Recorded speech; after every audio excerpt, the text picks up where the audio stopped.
Shalom Bapak Ibu dikasih Tuhan. Shalom.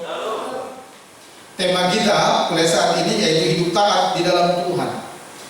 Kenapa ini perlu kita bicarakan? Karena poin kedua dari hidup berbuah-buah yang merupakan tema kita di tahun ini adalah hidup dalam ketaatan. Kepada siapa? Tentu kepada Tuhan dan firman-Nya. Yang pertama itu hidup berjalan dalam iman. Yang kedua, hidup dalam ketaatan. Nanti poin yang ketiga, hidup dituntun oleh Roh Kudus. Nah, sekarang kita masuk kepada poin yang kedua. Kita buka dulu Alkitab kita dari Filipi pasal 2 ayat 8. Filipi pasal 2 ayat 8. Saya sengaja mengambil ayat ini karena ketika saya berpikir dan mempersiapkan tentang ketaatan ini, Yesuslah figur yang tepat bagi kita untuk belajar ketaatan. Amin. Yesus adalah figurnya. Kita buka Filipi pasal yang ke-2 ayat 8 dan kita baca bersama-sama setelah hitungan ketiga. Satu ayat saja. 1, 2, 3 iya. Dan dalam keadaan sebagai manusia, ia telah merendahkan dirinya dan taat sampai mati, bahkan sampai mati di kayu salib. Yang percaya katakan amin. Saudara, di sini oleh ilham Roh Kudus menuliskan tentang kepribadian Yesus yang menjadi manusia, dan sebagai manusia dia menunjukkan ketaatannya kepada Bapa di sorga, dan itu berakhir di kayu salib. Jadi ketaatannya itu terbukti sampai ke kayu salib. Dikatakan dalam keadaannya sebagai manusia. Nah, saudara, apa sih sebenarnya ketaatan ini? Kita mau belajar dulu. Sebenarnya mau memasuki bulan Desember, atau di bulan Desember tahun lalu kita sudah coba singgung ini sebagai pendahuluan sebelum kita dapat tema ini. Sudah ada pendahuluannya di sana, tapi tidak apa-apa kita ulang pada saat ini. Karena di dalam topik kita, tema kita hidup taat dalam Tuhan ini, di dalam pembukanya ini ada dua hal yang perlu kita pelajari dari hidup taat dalam Tuhan, yaitu yang pertama, apa itu ketaatan, dan yang kedua, apa urgensinya taat kepada Tuhan. Nah, kita lihat yang pertama, apa sih itu ketaatan atau taat? Di dalam teks Ibrani, saudara, kata taat itu ditulis dengan kata syama, kata kerjasama, atau nanti berkembang dia kayak jadi shema, yang memiliki arti taat atau mentaati, patuh atau mematuhi, meresponi, memperhatikan, menyimak, mendengar dengan baik. Itu arti shema. Itu arti kata shema ini, saudara. Nah, sebenarnya kata shema ini hampir tidak mungkin untuk diterjemahkan ke dalam bahasa lain. Ke dalam bahasa Inggris sekalipun hampir tidak mungkin. Kenapa? Karena dari pengertian yang sangat beragam itu, pengertian dan maknanya yang sangat banyak itu, sangat tidak mungkin. Contohnya, saudara, kalau di dalam teks bahasa Inggris, antara patuh, taat, dan mendengarkan, itu beda bahasa Inggrisnya. Ya kan? Beda. Melakoninya beda. Tapi di dalam teks Ibrani, dalam bahasa Ibrani, kata itu disamakan aja. Itu sebabnya hampir tidak mungkin ini diterjemahkan, karena satu kata ini mengandung nuansa yang sangat banyak sekali artinya. Nanti hanya akan bisa dilihat menurut konteksnya. Jadi kalau konteksnya seperti ini, kata ini yang tepat, tapi dalam kata Ibrani yang tetap dipakai dengan kata syam. Nah, saudara, sedangkan di dalam Septuaginta itu artinya tahun di mana bahasa Alkitab bahasa Ibrani diterjemahkan ke bahasa Yunani. Dan juga di dalam Perjanjian Baru, kata kerja yang dipakai untuk taat ini adalah ako, yang berarti mendengarkan. Ako, yang berarti mendengarkan. Nah, di dalam ayat yang kita baca tadi, Filipi pasal 2 ayat 8 itu, Ketaatan yang ditulis di sana, ketaatan Yesus yang dikatakan dan taat sampai mati, itu ditulis dengan kata hupekos, dari dua kata yang digabungkan.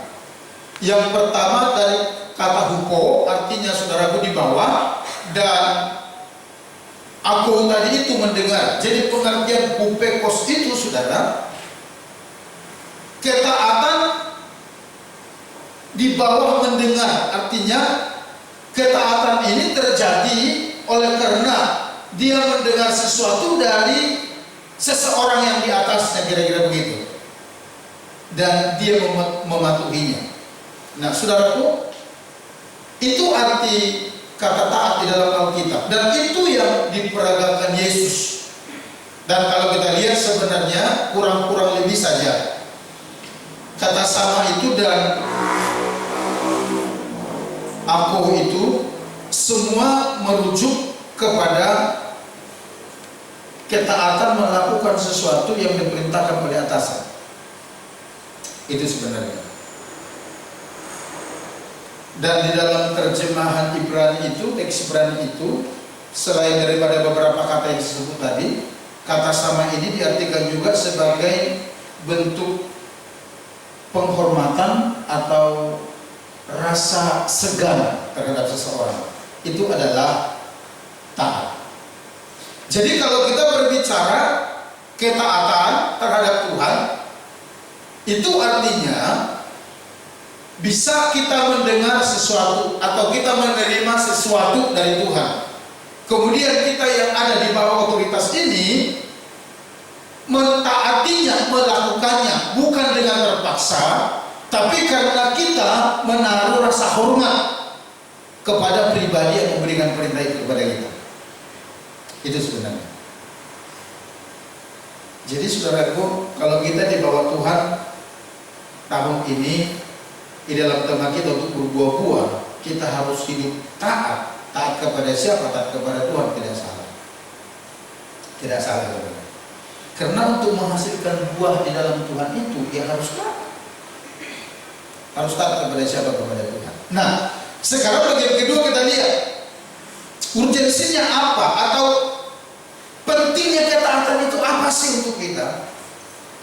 Di dalam hal ini ada dua yang saya mau beritahukan kepada kita pada saat ini. Dua aja dulu saudara, karena kita perlu perhatikan durasi juga. Yang pertama saudaraku, alasan yang pertama mengapa kita harus taat, karena ketaatan menunjukkan penghormatan dan kesetiaan. Kenapa kita harus taat kepada Tuhan? Karena dengan mentaati Dia saudara, kita sedang menunjukkan bahwa kita menghormati Dia. Kita tidak perlu patentengan, ke hulu ke hilir, kemana-mana berkata, oh saya orang yang takut kepada Tuhan, saya orang yang tidak perlu. Tunjukkan aja dari sikap kita. Itu akan kelihatan kita orang yang taat kepada Tuhan atau tidak, kita orang yang menghormati Tuhan atau tidak. Saudara tidak perlu berdiri sambil menghujat-hujat Tuhan, menyebutkan segala kata-kata hujatan kepada Tuhan, kata-kata penghinaan, tidak perlu. Tapi dari cara kita, dari sikap kita, akan menunjukkan apakah kita orang yang menghormati Tuhan atau tidak. Kenapa? Karena sekali lagi, salah satu perkembangan pengertian dari kata Shema itu, taat ketaatan itu adalah hormat kepada Tuhan. Jadi saudara, kita harus hormat kepada Tuhan. Yang mau katakan amin. Di dalam penghormatan kita kepada Tuhan itulah akan terlihat ketaatan kita. Ada contoh? Ada. Saudara ingat Sadrak, Mesak dan Abednego ketika mereka diperhadapkan terhadap situasi sulit, di mana ketiga orang ini saudara disuruh, bukan sedekah dan disuruh, diperintahkan semua waktu itu orang-orang yang ada di bawah pemerintahan Babilonia untuk menyembah kepada patung yang disiapkan itu. Orang tiga ini tidak mau mereka. Kenapa mereka tidak mau? Mungkin dari sisi pemerintahan, orang-orang ini adalah orang-orang pembangkang kepada pemerintah. Iya. Tapi kalau dari sisi keimanan, itu karena mereka lebih menghormati Tuhan daripada sekedar peraturan yang diberikan pemerintah kepada mereka. Nah, di sini agak terpancing kita untuk bernalar sedikit. Kenapa? Karena saudaraku, di dalam kitab lain Roma dikatakan bahwa pemerintah adalah wakil Tuhan di bumi. Tapi orang tiga ini tidak mau taat sama pemerintah. Ayo, coba. Sadrak, Mesak, Abednego dibawa menghadap Raja Nebukadnezar, diberikan kesempatan kepada mereka. Dan Raja bertanya, nanti baca di kitab Daniel. Raja berkata demikian, kalian masih diberi kesempatan untuk menyangkali imanmu kepada Tuhanmu. Kalau tidak, lihat perapian sudah tersedia bagi kalian bertiga. Jawab mereka keren sekali. Mereka berkata demikian, ketahuilah Tuanku Raja, kalau seandainya Allah yang kami sembah itu sanggup menyelamatkan kami hari ini, Dia akan menyelamatkan kami. Tapi kalaupun tidak, ketahuilah, kami tidak akan pernah menyembah kepada patung yang dibuat itu. Biar kalian tinggal dimasukin ke perapian, tidak apa-apa. Oh, ini keren banget. Nah, yang saya mau katakan demikian, saudara. Ya. Kalau saat ini kita hubungkan, coba kita hubungkan sedikit. Ya, kalau mau dikatakan cocoki logi pun tidak apa-apa. Coba kita hubungkan, cocokkan dengan situasi sekarang. Syukurnya yang sekarang ini kita belum dilarang beriman kepada Yesus. Amin. Kalau hanya sekedar disuruh pakai masker, ya oke aja lah. Kita pakai masker pun tidak mati kok, ya kan? Tidak salaman pun tidak mati. Ya enggak? Itu tidak mengganggu iman kita. Tapi saya mau beritahu satu hal, dengar baik. Manakala suatu waktu setan pakai pemerintahan untuk mengalihkan iman kita kepada yang lain, bukan kepada Yesus, Anda harus bersikap. Ngerti maksud saya? Ngerti maksud saya? Saya canangkan ini sekarang. Manakala suatu waktu kita tidak tahu setan pakai pemerintahan untuk mengalihkan iman kita bukan lagi kepada Tuhan, tapi kepada yang lain. Saya mau beritahu, Anda harus bersikap. Kalau Anda tidak mau, saya sekeluarga akan bersikap.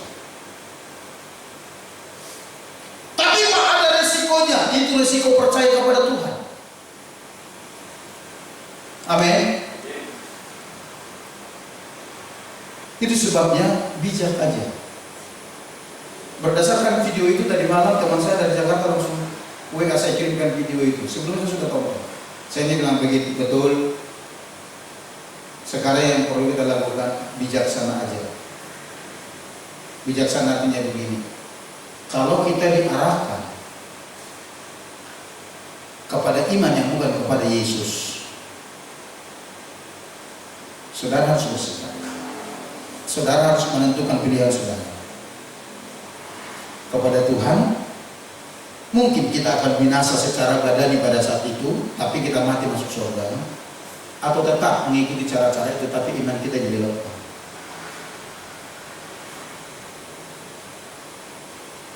Kenapa Sadrak, Mesak, dan Abednego lakukan itu? Seolah-olah mereka bukan orang yang taat. Kepada peraturan yang lain mereka taat, tetapi dalam hal ini mereka bersikap tegas. Kenapa? Karena mereka lebih menghormati Tuhan. Amin. Mereka lebih menghargai Tuhan.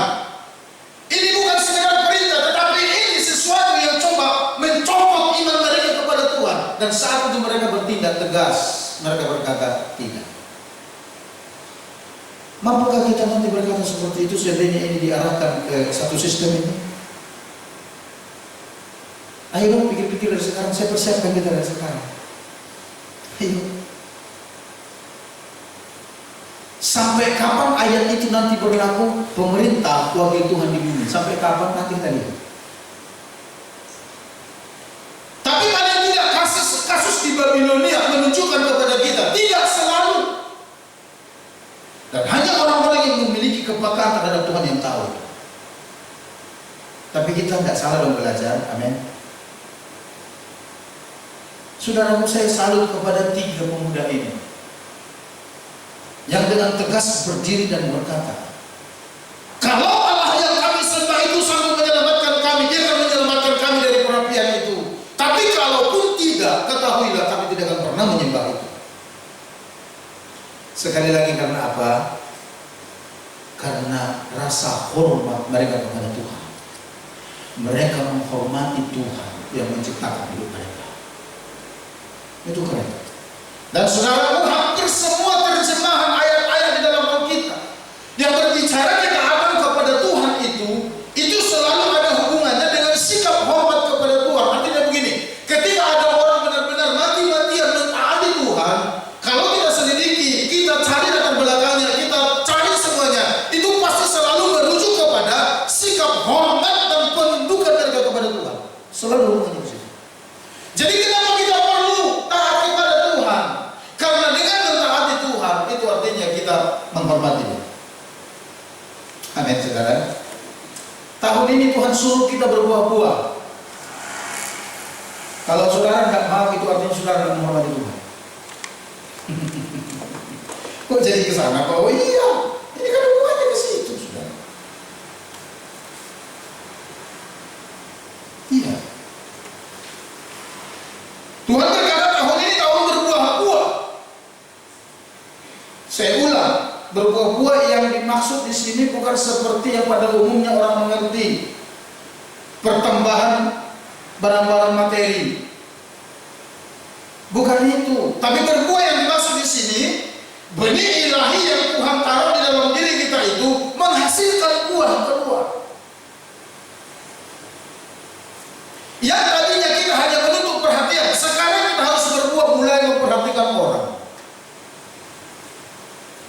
Yang tadinya kita hanya berharap diberi seseorang sesuatu kepada kita, saatnya kita mengulurkan tangan untuk memberi. Karena itulah buah yang Tuhan maksud dalam kehidupan kita. Amin. Dan itu hanya bisa terjadi ketika kita memiliki spirit yang taat kepada Tuhan. Ketika kita menaruh rasa hormat kepada Dia yang memberikan perintah itu kepada kita. Selain Sadrak, Mesak dan Abednego, ada lagi nggak Pak contoh supaya lebih abdul di hati? Ada. Siapa? Rasul Petrus. Coba buka deh Kisah Rasul pasal 5 ayat 29. Kisah Rasul 5 ayat 29. Kita akan baca ini.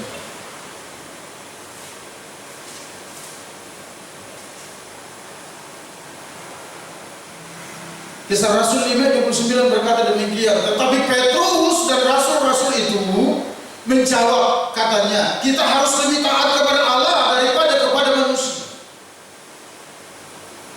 Kejadiannya kurang-kurang lebih setelah hari Pentakosta, lalu terjadi kebangunan rohani di Yerusalem. Orang-orang ini dipakai Tuhan dengan luar biasa.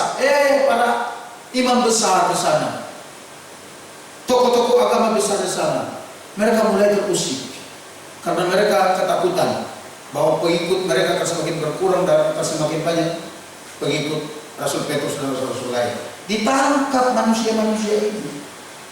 Mereka disidang oleh tokoh-tokoh agama besar ini.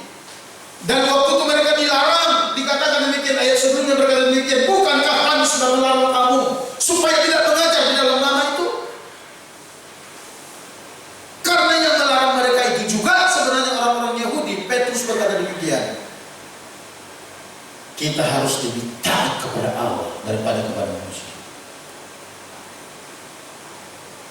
Dan ingat, itu dilakukan oleh Petrus bukan untuk gagah-gagahan, tapi itu sebagai manifestasi dari penghormatannya kepada Allah. Jadi kata taat itu, saudaraku, kalau kita lihat di dalam Alkitab, ketaatan seseorang kepada Tuhan itu hampir selalu dihubungkan dengan sikap hormatnya kepada Tuhan. Ayo saudara, yuk kita cek hati kita masing-masing. Ketika kita tidak mau melakukan apa yang Tuhan suruh kita lakukan, itu artinya kita tidak hormat sama Tuhan. Ketika firman Tuhan beritahu apa yang menjadi tanggung jawab bagian kita dalam mengikut Tuhan, kita tidak melakukan, itu artinya kita tidak menghormati Dia. Itu artinya. Dan Itu yang buat kita tidak berbuah. Coba aja saudaraku, tidak perlu saudara terlalu banyak tahu ayat lah. Tapi seberapa yang tahu coba langsung taat lakukan, pasti menghasilkan buah. Betul nggak? Pasti keluar buah. Jadi saudaraku, alasan yang pertama, kenapa kita harus taat? Karena ketaatan itu menunjukkan penghormatan kita kepada Tuhan dan kesetiaan kita. Yang kedua, dari poin kedua ini, alasan yang kedua pentingnya kita taat kepada Tuhan, yaitu karena ketidaktaatan bisa menggagalkan rencana Tuhan dalam hidup seseorang. Saya ulang, ketidaktaatan bisa menggagalkan rencana Tuhan dalam hidup seseorang. Masa iya Pak, setragis itu? Ya. Coba kita buka di dalam 1 Samuel pasal 13. Nanti ke depan kita akan banyak berbicara dari kitab ini mengenai ketaatan. 1 Samuel 13 ayat 13 dan 14. Saudara perhatikan. Saya baca untuk kita dikatakan demikian. 1 Samuel pasal 13 ayat 14. Kata Samuel kepada Saul, perbuatan itu bodoh. Engkau tidak mengikuti perintah Tuhan Allahmu yang diperintahkannya kepadamu. Sebab sedianya Tuhan mengokohkan kerajaanmu atas orang Israel untuk selama-lamanya. Perhatikan. Sedianya Tuhan mengokohkan kerajaanmu atas orang Israel untuk selama-lamanya. Ayat 14. Tetapi sekarang kerajaanmu tidak akan tetap. Tuhan telah memilih seorang yang berkenan di hatinya, dan Tuhan telah menunjuk dia menjadi raja atas umatnya, karena engkau tidak mengikuti apa yang diperintahkan Tuhan kepadamu. Apa sih yang diperintahkan Tuhan kepada Saul? Kalau kita lihat mulai ayat 8, coba mundur ayat 8. 1 Samuel pasal 13 ayat 8. Dikatakan demikian. Saul menunggu 7 hari namanya sampai waktu yang ditentukan Samuel. Tetapi ketika Samuel tidak datang ke Gilgal, mulailah rakyat itu berserak-serak meninggalkan dia. Jadi waktu itu saudara, ada pertempuran antara tentara Israel dengan orang Filistin. Nah, Saul ini memimpin rombongan sendiri ada di Gilgal untuk berperang kepada orang Filistin. Tapi sebelumnya Samuel berikan instruksi. Waktu itu Samuel menjabat sebagai nabi dan imam. Samuel berkata demikian, Saul jangan lakukan peperangan sebelum saya datang di sana. Pada hari ke-7 nanti saya akan datang di sana, saya akan persembahkan dulu korban bakaran dan korban keselamatan. Setelah itu kamu boleh pergi berperang dan kamu itu ada di dalam naungan berkat Allah untuk berperang. Itu instruksi dari Samuel. Nah, di dalam ayat 8 sampai 7 hari namanya Saul ini menunggu Samuel. Dan dikatakan ketika Samuel tidak datang ke Gilgal, mulailah rakyat itu berserak-serak meninggalkan dia. Kenapa? Karena nanti saudara lihat ayat sebelumnya di Mikmas itu bagian orang Filistin, tentara Filistin sudah mulai mendesak. Jadi rakyat ini ketakutan, mereka sudah mulai berserak-serak dan dikatakan di dalam ayat 8 mulai meninggalkan Saul. Ayat 9. Sebab itu Saul berkata, bawalah kepadaku korban bakaran dan korban keselamatan itu. Lalu ia mempersembahkan korban bakaran. Ayat 10. Baru saja ia habis. Kalau dikatakan baru saja ia habis mempersembahkan korban bakaran, ini masih termasuk hari ke-7. Masih termasuk hari ke-7? Masih. Karena baru saja. Hari belum berganti, ya kan? Nah, dikatakan baru saja ia habis mempersembahkan korban bakaran, maka tampaklah Samuel datang. Saul pergi menyongsongnya untuk memberi salam kepadanya. Ayat 11. Tetapi ketika kata Samuel, apa yang telah kau perbuat? Jawab Saul, karena aku melihat rakyat itu berserak-serak meninggalkan aku, dan engkau tidak datang pada waktu yang telah ditentukan. Padahal orang Filistin telah berkumpul di Mikmas. Ayat 12. Maka pikirku, sebentar lagi orang Filistin akan menyerang aku di Gilgal, padahal aku belum memohonkan belas kasihan Tuhan. Sebab itu aku memberanikan diri lalu mempersembahkan korban bakaran. Saudara, ketika Saul menjawab seperti jawab Saul, dikatakan demikian, perbuatanmu itu bodoh. Engkau tidak mengikuti perintah Tuhan Allahmu yang diperintahkannya kepadamu. Sebab, perhatikan, sebab sedianya Tuhan mengokohkan kerajaanmu atas orang Israel untuk selama-lamanya. Artinya itu apa? Artinya itu begini, ayat 13 itu memberitahukan begini. Ketika engkau dipilih Tuhan dan diurapi, sebenarnya yang ada di hati Tuhan itu bahwa kerajaan ini akan kokoh di tanganmu sampai selama-lamanya, atau paling tidak di keluarga. Itu rencana Tuhan. Amin. Amin. Itu rencana Tuhan. Itu yang diberitahukan Samuel terhadap Saul. Tapi ayat 14 berkata demikian. Tetapi sekarang kerajaanmu tidak akan tetap. Tuhan telah memilih seorang yang berkenan di hatinya, dan Tuhan telah menunjuk dia menjadi raja atas umatnya, karena engkau tidak mengikuti apa yang diperintahkan Tuhan kepadamu. Pada saat itu Samuel mencanangkan, pada saat itu Samuel mengkonfirmasi bahwa kerajaan ini tidak selamanya ada di tanganmu, bahwa kerajaan ini akan dipimpin oleh yang lain yang Tuhan sudah pilih. Siapa itu? Daud. Saudara dengar, ketidaktaatan itu bisa menggagalkan rencana Tuhan dalam hidup seseorang. Tapi rencana Tuhan yang bisa tetap jalan. Caranya bagaimana? Dipersiapkan orang lain. Ngerti nggak maksudnya? Rencana Tuhan akan menegakkan seseorang di dalam kerajaan Israel itu tidak putus, itu tidak gagal, itu tidak berhenti. Ketika Saul tidak taat, Tuhan persiapkan yang lain itu menggenapinya. Amin. Saudara paham ini? Dan saya mau katakan begini, jangan bangga dulu kalau kau terima janji dari Tuhan. Karena ketika kau tidak taat mengikuti aturan Tuhan dengan baik, Tuhan akan pilih yang lain menggenapinya. Kalau saya berpikir begini, kalau seandainya Saul taat, mungkin kita tidak akan pernah dengar nama Daud. Mungkin tidak akan pernah. Tahu kalian bahwa Daud ini bukan the first choice. Daud itu second choice. Pilihan utama, rencana awal yang akan memegang kerajaan sampai selama-lamanya di Israel adalah Saul. Ini pernyataan Tuhan. Tapi ketika Saul tidak taat, Tuhan langsung berterus terang. Saat itu sudah ada Daud belum? Belum. Lahir aja belum? Kok bisa Pak? Nanti baca di dalam pasal 13 ini ayat 1 sampai 2. Kejadian ini terjadi di pemerintahan Saul yang kedua. Baru 2 tahun pemerintahan Saul berjalan. Selama 2 tahun itu ketika Saul benar-benar dengan kerendahan hati mau dituntun Tuhan, mau menuruti aturan Tuhan. Nanti baca di pasal 14. Kemanapun Saul pergi berperang, Tuhan selalu buat dia sukses. Karena apa? Dia taat kepada Tuhan. Nanti baca. Jadi Saul ini pernah menikmati kesuksesan dari Tuhan selama dia taat kepada Tuhan. Tapi ketika dia menjadi besar, ketika dia mulai mandiri, ketika dia mulai mapan, sekarang sepertinya tidak perlu lagi suara Tuhan, sekarang sepertinya tidak perlu lagi tuntunan Tuhan, dia berjalan sesuka-sukanya.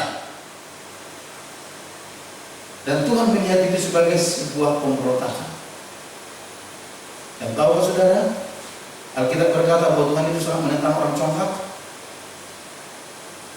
Alkitab berkata, Tuhan menentang orang yang congkak. Tuhan menentang orang yang sombong. Ayo. Saya senang kalau saudara terima janji dari Tuhan. Tapi dengar, itu bisa gagal dan akan diteruskan oleh orang lain ketika engkau tidak taat kepada Tuhan.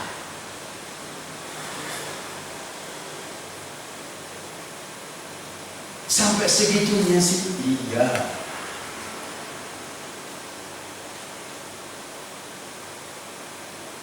Tapi kan Saul lakukan begitu karena terpaksa Pak, kata siapa? Toh dia belum diserbu kok. Toh hari ke-7 itu belum berlalu kok. Saya percaya saudara. Saya percaya itu tidak sekedar kesalahan teknis.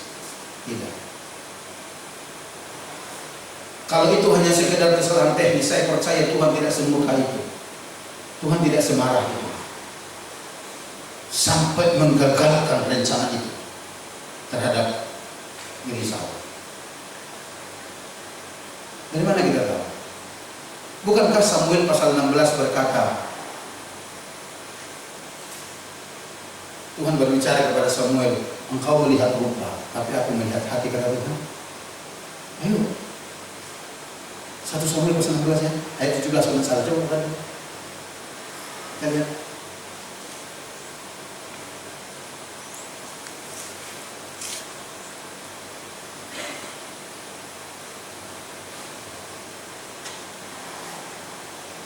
Satu Samuel 16 ayat 17.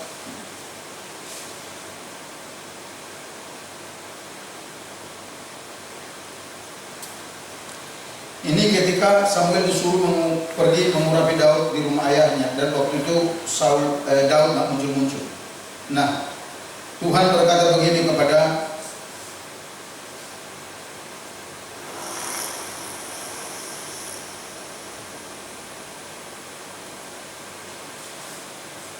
bukan 1 Samuel salah tulisan.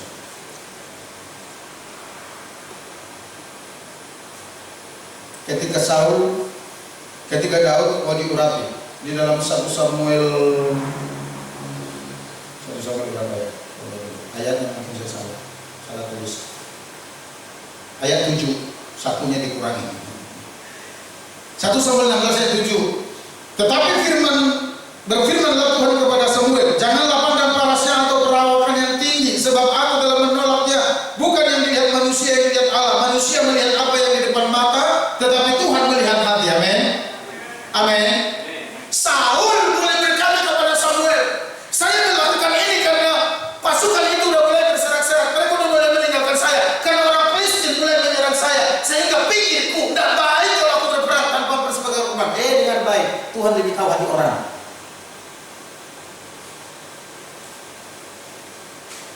Saya percaya itu hanya alibi. Jangan-jangan Saul ini sudah terbiasa terlalu menyenangkan hati banyak orang. Betul mungkin dia didesak pasukan pada waktu itu. Betul mungkin orang itu sudah mulai gelisah. Tapi ingat, dia pemimpin. Dia bisa berkata tidak sebelum Samuel datang. Tidak bisa gitu. Kenapa Tuhan begitu marah tentang hal ini? Saudaraku perhatikan, di perjanjian lama itu aturannya ketat. Orang yang bisa mempersembahkan korban itu hanya imam. Itu pun imam sendiri yang dapat legalitas untuk mempersembahkan korban. Tidak boleh sesuka-suka imam itu. Ada aturannya, tidak boleh bawa api asing. Ingat kejadian di Imamat pasal 10 ayat 1 dan 2, di mana ada 2 anak Imam Harun yang mereka mempersembahkan korban di mezbah itu, tapi apinya bukan api yang Tuhan mau, api dari tempat lain, disikap orang 2 itu. Apalagi ini Saul, dia hanya raja bukan imam. Artinya dia coba-coba mengambil posisi atau jabatan Samuel sebagai imam yang berfungsi pada waktu itu untuk mempersembahkan korban. Saudara, dia sekedar dia bukan hanya tidak tahu peraturan cara mempersembahkan korban, bahkan dia bukan seorang imam. Tidak seharusnya itu dilakukan, tapi dia lakukan dengan banyak alasan. Dan saudaraku, nanti kalau kita lihat terus, kita pelajari terus tentang ini, kita lihat bahwa bukan hanya kali ini Saul ini beralasan kepada Tuhan yang seperti itu, tapi sering sekali dia melakukan kesalahan tidak berani bertanggung jawab. Coba lihat, begitu dia ditegur, bukan jadi datang minta ampun, tapi mulai menyalahkan kiri kanan, mulai menyalahkan orang sana sini. Sangat berbeda dengan Daud yang nanti menggantikan Saul, menegakkan kerajaannya sampai selama-lamanya. Saudaraku dengar baik, rencana Tuhan tidak pernah gagal. Tidak pernah. Tapi rencana Tuhan dalam diri seseorang bisa gagal kalau orang itu tidak taat. Tapi rencana Tuhan yang ada di desain masternya ini akan bisa terus Tuhan kerjakan melalui orang lain yang dipersiapkan. Ingat pada waktu Tuhan ngomong begini, bahkan Daud belum lahir. Masalahnya apa? Iya, jangan kalian pikir begini. Begitu Tuhan ngomong, aku sudah pilih orang bergerak di hati Daud. Daud sudah ada belum lahir. Kok bisa begitu? Nanti baca di Kisah Rasul 13:21 dikatakan Saul itu memerintah 40 tahun. Betul ya? Nanti baca di sana. Nanti baca di dalam 2 Samuel pasal 5 dikatakan Daud itu menjadi raja usia 30 tahun. Nah, coba lihat. Daud mulai memerintah sebagai raja usianya baru 30 tahun. Saul aja memerintah sebagai raja itu 40 tahun. Berarti masih ada 8 tahun sisanya. Karena ini kejadian ini tahun kedua.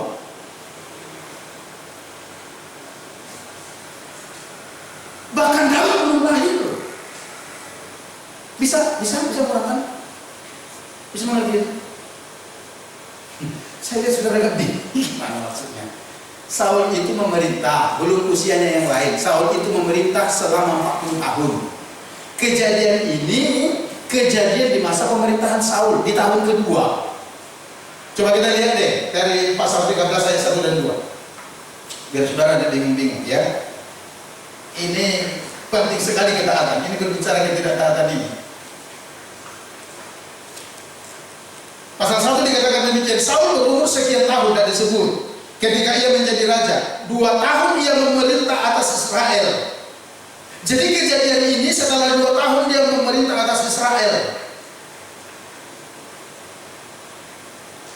Artinya pemerintahannya baru dijalani 2 tahun. Sementara dia 40 tahun di Kisah Rasul 13:21 dicatat.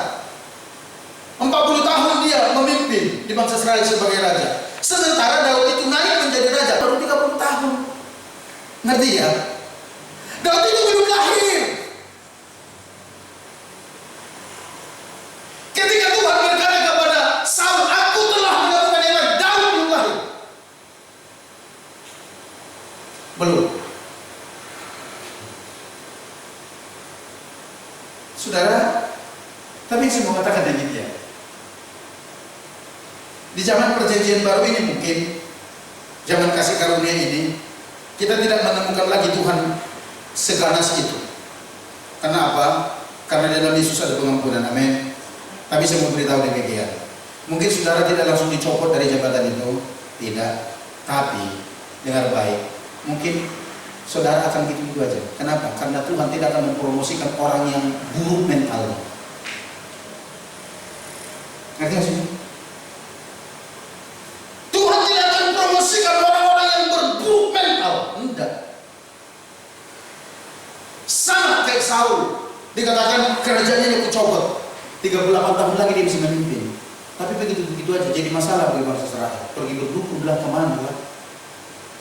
Jadi bawa kesusahan bagi bangsa Israel, bukan jadi berkat. Sama. Mungkin sekarang kita tidak langsung dicopot, mungkin sekarang kita tidak langsung dipindahkan. Tapi dengar baik. Sampai di situ lah. Karena Tuhan tidak akan promosikan orang-orang yang tidak mau taat kepadanya. Artinya apa bagi kita? Artinya bagi kita, hormati Tuhan. Perintah sekecil apapun yang Tuhan berikan kepada kita, mari kita belajar taat. Karena hanya dengan demikian kita bisa menghasilkan buah seperti yang Tuhan maksud. Ayo. Jangan sia-siakan waktu kita. Jangan biarkan waktu kita habis begitu saja. Jangan. Mari kita belajar taat kepada Tuhan. Kalau saudara terima sesuatu dari Tuhan, itu bukan untuk dinegosiasikan, bukan. Tapi itu untuk dilakukan. Itu untuk dikerjakan. Tidak perlu saudara pasang tafsir-tafsir di sana. Nanti tafsir saudara meleset. Lebih baik taat saja. Contohnya kalau Tuhan suruh kita berbuat di tahun ini, mari kita lakukan. Ayo. Karena dengan demikian kata Alkitab, nama Bapa di surga dipermuliakan. Bukankah itu kerinduan hati kita semua, men? supaya Bapa di surga dipermuliakan dalam setiap kehidupan kita. Itu sebabnya Bapak Ibu. Nanti ke depan kita akan berbicara lebih dalam lagi mengenai hal ini, bos, tentang ketaatan. Apa perbedaan Saul dengan Daud? Sehingga kalau istilah umumnya, sekalipun Daud itu second choice, tetapi kok jadi nama dia yang populer sampai hari ini? Ada apa? Sementara rencana awal bukan dia, plan awal itu bukan dia. Ketika Tuhan memilih Saul, mengurapinya melalui Samuel, Tuhan tahu persis perencanaan apa yang ada di hatinya mengenai Saul ini. Dan nanti kalau saudara baca, ya, di dalam kitab Samuel ini, saudara akan temukan di sana, di mana dikatakan, saudaraku, Saul ini awalnya adalah orang yang rendah hati. Itu yang menggugah hati Tuhan memilih dia ini. Karena ayat itu berkata demikian, sekalipun engkau melihat dirimu sebagai orang yang kecil dalam pemandanganmu, tapi Tuhan telah memilih engkau, memanggil engkau, mengurapi engkau menjadi raja. Nah, dia betapa tertariknya Tuhan itu dengan hati yang merendah. Amin. Tapi Saul lupa diri ketika dia udah mulai dekat, baru 2 tahun berjalan pemerintahan. Dan Tuhan katakan, sedianya kerajaan ini tegak di tanganmu sampai selama-lamanya. Tapi karena ulahmu ini, aku telah mempersiapkan orang menggantikanmu. Ya, dia catat ini ya. Catat ini. Rencana Tuhan tidak pernah gagal. Kita yang bisa gagal di rencana Tuhan itu. Karena apa? Karena kita tidak taat. Karena Tuhan tidak habis akal. Begitu kita tidak taat, dia akan pilih yang lain untuk meneruskan rencana ini. Mungkin istilah sekarangnya ini, kita yang tidak taat, kita akan begitu saja, orang lain akan Tuhan promosikan. Nanti maksudnya ya, orang lain akan Tuhan bawa naik, orang lain akan Tuhan angkat. Siapa itu? Mereka-mereka yang memiliki kerendahan hati. Amin. Waduh, kalau dibandingkan Paras, jauh sekali dua manusia ini. Nanti kalau kita baca profilnya, Saul itu paling tinggi. Itu dikatakan kita. Di semua orang Israel yang ada tingginya itu cuma segininya, kata kita, cuma sebahu Saul. Dia tampan, ganteng, gagah, kata kita. Tapi sekalipun dia tampan, ganteng, gagah, dia memiliki kerendahan hati. Tuhan tertarik. Tapi ketika dia mulai percaya, dia mulai sombong, Tuhan singkirkan dia, cari dia. Terus sebabnya, ayo saudara, ayo. Saya ngomong begini bukan menakut-nakuti. Zaman ini zaman kasih karunia. Mungkin sekali lagi kita tidak langsung dilemparkan begitu aja, tapi dengar, kita tidak akan mengalami promosi. Karena apa? Karena Tuhan tidak akan promosikan orang-orang yang berburuk nekat. Tuhan akan promosikan orang-orang yang rendah hati. Terlalu susah bagi Tuhan mengangkat kita? Tidak. Terlalu susah bagi Tuhan untuk mempromosikan kita? Tidak. Di tengah-tengah situasi yang sangat susah sekali. Perhatikan Sadrak, Mesak dan Abednego. Perhatikan Daniel, justru mereka promosi itu di masa kesukaran. Amin. Amin.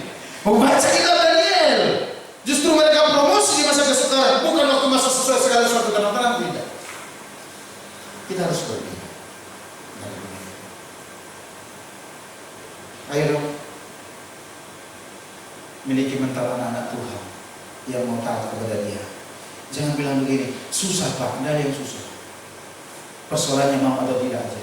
Kenapa? Karena ketika kita lahir baru, Tuhan telah memberikan Roh Kudus di hati kita yang memampukan kita melakukan itu semua. Kalau kita tidak melakukan, hanya karena kita sedang bernegosiasi dengan Tuhan saja. Saudara mau terus dalam promosi Tuhan? Amin.